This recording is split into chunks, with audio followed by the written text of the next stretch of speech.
Subscribe करें हमारे channel my 2am horror stories को मज़ीद डरा देने वाली हॉरर स्टोरीज के लिए।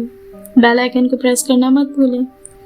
दोस्तों, आज की जो स्टोरी है वो बहुत ही इंटरेस्टिंग होने वाली है, लेकिन स्टोरी स्टार्ट करने से पहले मैं आप सभी लोगों से एक बात करना चाहूँगी। दोस्तों, मैं आप सभी के कमेंट्स को रेगुलरली पढ़ती हूँ और मेरी कोशिश होती है कि मैं हर एक कमेंट का जवाब आपको ज़रूर दूँ। आप लोगों की तारीफ़ें और आप लोगों की तनकीदें दोनों ही मेरे लिए बहुत अहमियत रखती हैं। जो लोग मेरी तारीफ़ करते हैं, मेरे काम को पसंद करते हैं, मैं दिल से उनकी शुक्रगुजार हूँ, और जो लोग तनकीद करते हैं मैं उनकी भी शुक्रगुजार हूँ, क्योंकि उनकी वजह से मैं अपने काम को बेहतर बना सकती हूँ, मुझे सीखने का मौका मिलेगा। लेकिन दोस्तों, कल एक कमेंट आया जो मैं आपके साथ स्क्रीन पे शेयर कर रही हूँ। इस कमेंट से मुझे बहुत दुख हुआ, अफसोस भी हुआ। दोस्तों, आप लोगों के ऊपर कोई ज़बरदस्ती नहीं है। अगर आप लोगों को मेरी वीडियोस अच्छी नहीं लग रही, स्टोरीज पसंद नहीं आ रही, तो बेशक आप मेरे चैनल को अनसब्सक्राइब कर सकते हैं, आप ना सुने स्टोरीज।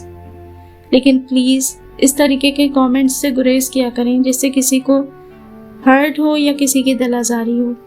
बाकी आप सबकी राय, चाहे पॉजिटिव हो या नेगेटिव हो, मेरे लिए बहुत अहमियत का हामिल रखती है।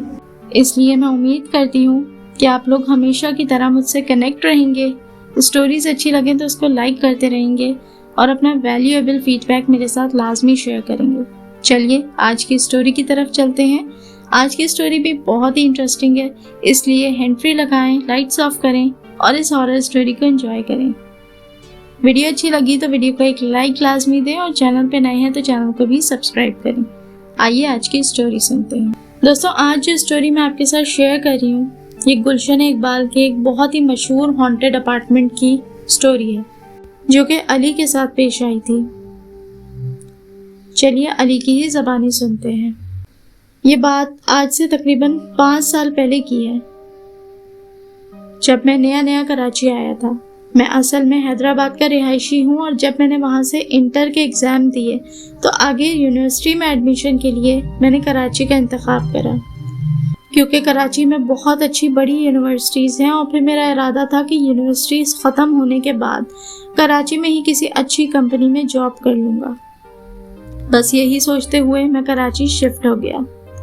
क्योंकि मेरे घर वाले हैदराबाद में ही रहते थे, इसलिए मैं अकेला कराची आया और आने के बाद मैंने अपने दोस्त से रब्ता करा जो कि मेरे साथ ही यूनिवर्सिटी में एडमिशन लेगा। वो कराची में ही रहता था। मैं उसके घर पहुंचा और फिर हम दोनों अगले दिन साथ ही यूनिवर्सिटी चले गए, वहाँ एडमिशन लिया। अब मुझे अपनी रिहाइश का भी बंदोबस्त करना था, क्योंकि जाहिर है मेरा दोस्त अपनी पूरी फैमिली के साथ रहता था, इसलिए उसके घर में मेरी अकोमोडेशन पॉसिबल नहीं थी। वो मुझे यूनिवर्सिटी के करीब ही एक स्टेट एजेंट से मिलवा देता है और कहता है कि ये तुम्हें एक छोटा और यूनिवर्सिटी के करीब ही एक अपार्टमेंट दिलवा देंगे, जिससे तुम्हें आने जाने में भी आसानी हो जाएगी, तुम्हारा टाइम भी बच जाया करेगा। स्टेट एजेंट मुझे काफ़ी सारे अपार्टमेंट्स दिखाता है, कुछ तो बहुत ही बड़े थे जो कि मेरे इस्तेमाल में भी नहीं आते। इसलिए मैंने उससे कहा कि मुझे थोड़े छोटे और सस्ते अपार्टमेंट्स दिखाओ, क्योंकि गुलशन इकबाल एक बहुत ही पोश इलाका है, इसलिए वहाँ के रेंट्स बहुत ही ज़्यादा थे। तो उसने मुझसे कहा कि इस बजट में तो इस इलाके में फ़्लैट मिलना बहुत ही मुश्किल है।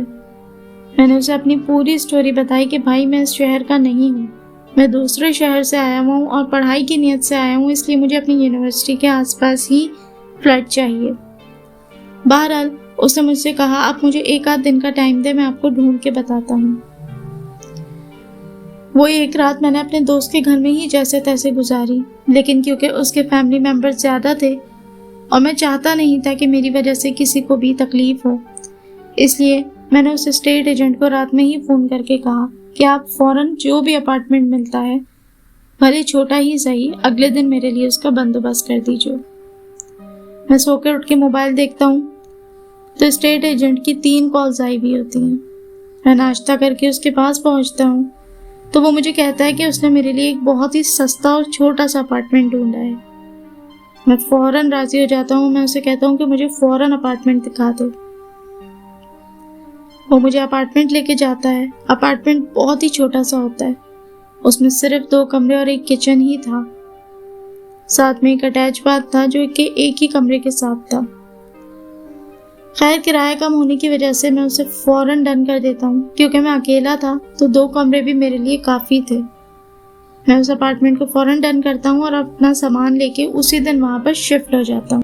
क्योंकि ये अपार्टमेंट काफ़ी अरसे से बंद था, जब मैं अपना सामान रखने यहाँ आया तो जो सामने वाली फैमिली थी उन्होंने गेट खोल के मुझसे कहा कि भाई, आप यहाँ पे कहाँ शिफ्ट हो रहे हैं। मैंने उनसे पूछा, क्यों, सब खैरियत तो है।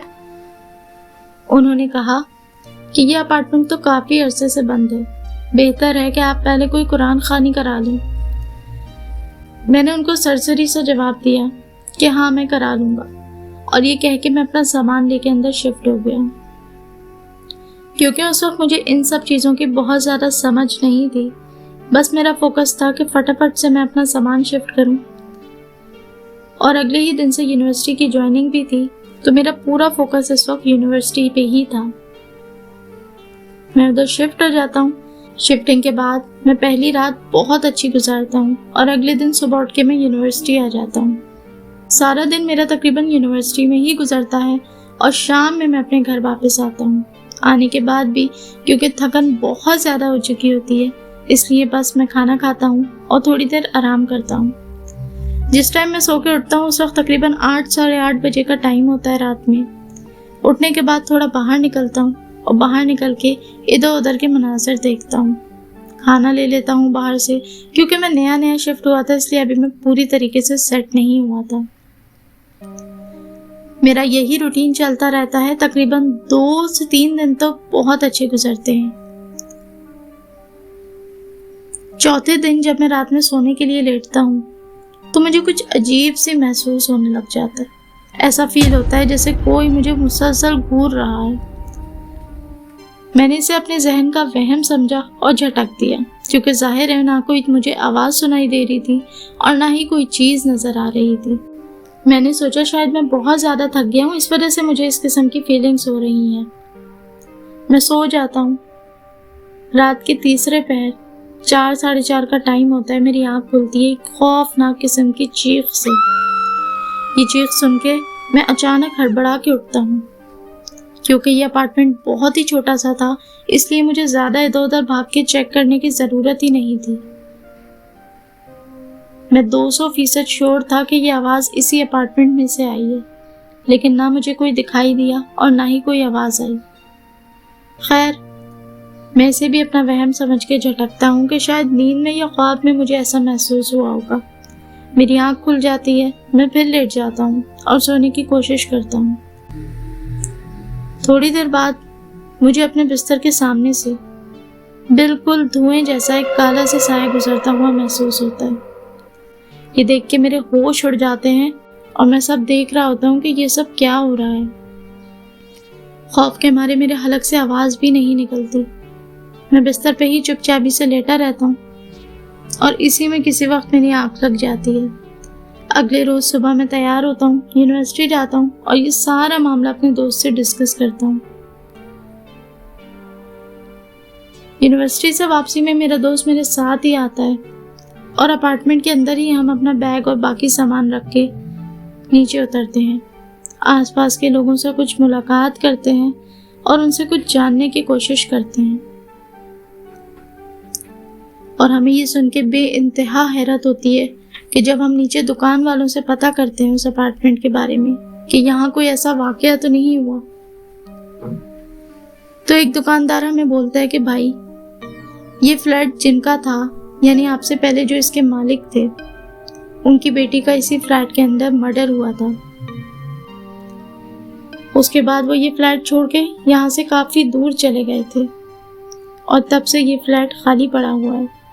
आसपास के लोगों ने आज तक कभी भी इस फ्लैट के अंदर या बाहर किसी को भी नहीं देखा, लेकिन इस फ्लैट के अंदर से अक्सर हमें चीखों की आवाज़ें आती हैं, जो कि आसपास के लोग बाकायदा तौर पे सुनते हैं।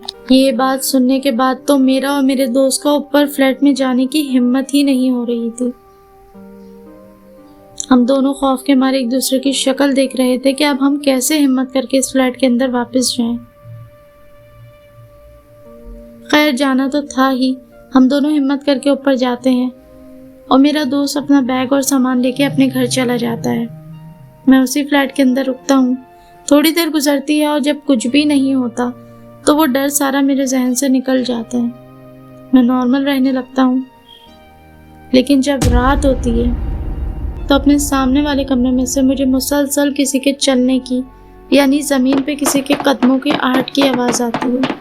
अब तक तो मैं बिल्कुल बहादुर हो चुका था, लेकिन कदमों की आहट सुनने के बाद मैं वापस खौफज़दा हो गया। मेरी इतनी हिम्मत भी नहीं हो रही थी कि मैं उठ के चेक करूं कि उस कमरे में ये कदमों की आवाज़ें किसकी हैं। अचानक ही मुझे उस फ्लैट के अंदर से ज़ोर ज़ोर से किसी औरत की चीखने और रोने की आवाज़ें आने लगती हैं। मैं अपने कानों पे हाथ रख लेता हूँ और मेरी इतनी हिम्मत भी नहीं होती कि मैं उठ के जल्दी से भाग के फ्लैट से बाहर निकल जाऊँ। ये सिलसिला कोई 5 से 7 मिनट तक चलता रहता है। मैं दिल ही दिल में आयतल कुर्सी पढ़ता हूँ। ये आवाज़ें थोड़ी कम होने लग जाती हैं। मुझे बहुत ही खौफ आता है। मैं डर के मारे पुलिस को कॉल कर देता हूँ। जैसे ही पुलिस आती है मैं लपक के दरवाजे की तरफ भागता हूँ। मुझे कुछ सहारा होता है कि अब यहाँ पर और भी कोई मौजूद है। मैं गेट पे जाता हूँ और पुलिस को सारी कहानी बताता हूँ। पुलिस वाले पूरे घर की तलाशी लेते हैं, लेकिन उस घर में कोई भी नहीं होता। अब ये भी एक बहुत मुश्किल था कि जो मैं महसूस कर रहा था मैं अपनी बात को साबित कैसे करता, क्योंकि घर के अंदर ना ही तो कोई निशानी थी और ना ही कोई मौजूद था। तभी पुलिस को मेरे बिस्तर की साइड वाली टेबल से तलाशी के दौरान एक छोटा सा मुड़ा हुआ पेपर मिलता है। जब वो उस पेपर को खोल के देखते हैं और मुझे बताते हैं तो मेरे पैरों तले ज़मीन निकल जाती है और मुझे उस दुकानदार की वो सारी बातें याद आ जाती हैं जो उसने कही थी। उस पेपर पे खून से लिखा हुआ था, मैं तुम्हें देख रही हूँ अली। मुझे बहुत हैरत होती है और बहुत खौफ आता है कि मेरा नाम किसी को कैसे पता चला और किसी ने खून से ये तहरीर मेरे नाम के साथ लिखी हुई है। मैं बहुत खौफज़दा हो जाता हूँ। पुलिस को सारा मामला बताता हूँ। जब वो मुझसे मज़ीद इन्वेस्टिगेशन करती है तो उन्हें भी इस बात का बहुत अच्छी तरीके से अंदाज़ा हो जाता है कि मैं कोई जहनी मरीज़ या साइको नहीं हूँ। इर्द गिर्द से मालूमात के बाद भी पुलिस को बहुत अच्छी तरीके से मालूम हो जाता है कि जो बातें मैंने उनको बताई थी वो 200% दुरुस्त थी। पुलिस मुझे फ़ौरन उस फ्लैट को खाली कर देने का कहती है। मैं अपना सारा सामान बांध के अपने दोस्त की तरफ चला जाता हूँ। मजबूरन मुझे 1 आध दिन उसके पास रुकना पड़ेगा जब तक कि कहीं और किसी और जगह का इंतज़ाम नहीं हो जाता। पुलिस उस घर के मालिकान को ढूंढती है, लेकिन उनका कुछ अता पता नहीं चलता, इसलिए पुलिस उस फ्लैट को सील कर देती है। आज भी उस फ्लैट के बाहर जाओ तो पुलिस की लगाई भी तख्ती नज़र आती है जिस पे लिखा हुआ है नॉट इन यूज़। मैं ये सारा वाक़या फ़ोन पे अपने पेरेंट्स को बताता हूँ तो वो मुझे कहते हैं कि अब मुझे किसी भी फ्लैट के अंदर रहने की ज़रूरत नहीं है। वो मुझे बोलते हैं कि मैं यूनिवर्सिटी के ही हॉस्टल में एडमिशन ले लूँ और वहीं पर अपनी रिहाइश कर लूँ, क्योंकि मैं भी बहुत ज़्यादा खौफज़दा हो गया था और सहम गया था। इसलिए मैंने भी यही फ़ैसला किया कि मैं हॉस्टल में ही एक रूम ले लेता हूँ और वहाँ पर मेरे साथ मेरे फेलोज़ भी होंगे जिनके साथ मैं मिलकर पढ़ाई भी कर सकता हूँ और मुझे खौफ भी नहीं आएगा। लेकिन आज भी इतने सालों बाद मैं इस स्टोरी को याद करता हूँ तो मुझे वो सब चीज़ें रिकॉल हो जाती हैं और खौफ के मारे मेरे रोंगटे खड़े हो जाते हैं। दोस्तों, ये आज की बहुत ही मज़ेदार सी स्टोरी थी। उम्मीद है आपको अच्छी लगी होगी। अगर अच्छी लगी है तो अपना एक प्यारा सा कमेंट नीचे ज़रूर करें। वीडियो को लाइक भी कर दें, ज़्यादा से ज़्यादा अपने दोस्तों के साथ शेयर करें और बेल आइकन को ऑल पे प्रेस करके मेरे चैनल को सब्सक्राइब भी कर लें। इंशाल्लाह एक बहुत ही मज़ेदार और अच्छी स्टोरी आपके लिए बहुत जल्द लेकर आऊँगी। टिल देन अपना ढेरों ख्याल रखें। अल्लाह हाफिज़।